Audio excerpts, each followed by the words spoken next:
How and why did all of this get started? I suppose it goes back to my parents. You see, my mother was a tax woman and my dad was an auditor. So in that unit, there was a lot of conforming to the rules. I've always been a stickler for the rules. The rules are there for a reason.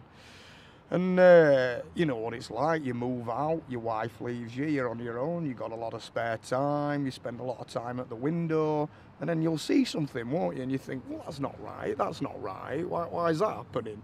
So I think I ought to do something about that. So I went over and I told the chap, I said, oi, what are you doing? Pick that dog shit up. And he won't pick it up. So I went back in the house, got the hammer, boom, headshot, just like that.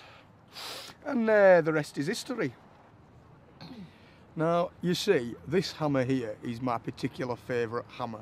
It's 455 grams of swift justice, delivered smoothly, firmly and accurately. Poof, right on noggin. I like to call it Enoch, after Enoch Powell, because it always provides rivers of blood. You see, the thing about this is, I used to call it Adolf because I am into fascism.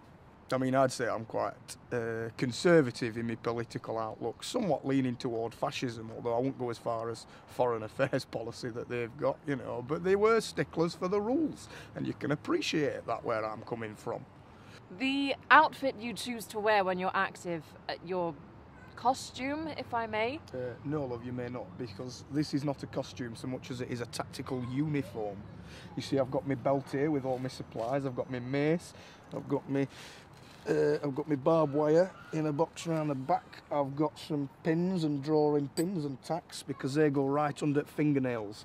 See, it's not only justice I deliver. Sometimes I have to, you know, get information to find more lawbreakers to follow. So I do a sideline in interrogations.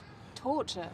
Not so much torture as, you know, a bit of a beating, bit of a slapping, sort of almost drowning, that kind of thing. When it comes to punishment and justice, where do you draw the line? Oh, well, you see, my job isn't to draw the line so much as it is to point it out. The line's quite well defined.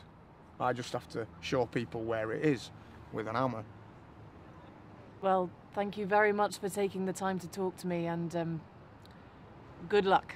Oh, you're welcome, love. If you want to... my house is quite close. I can bring you back to the lair. You can have a cup of tea if you want. I've got Thank you. Got some books on the justice system and criminology and hammers. Please, don't go, love. Please, don't go. I'm not doing anything right now. I could come back and look at your hammers if you like. Watch you? Yeah. Oh, that'd be great. There's some rules to follow when you get in my house, but I'm sure you'll figure it out. All right, come on. Yeah, it was a Thursday afternoon. I was just here walking my dog, and I saw him over there. Big bloke, all dressed in army gear with this really good beard.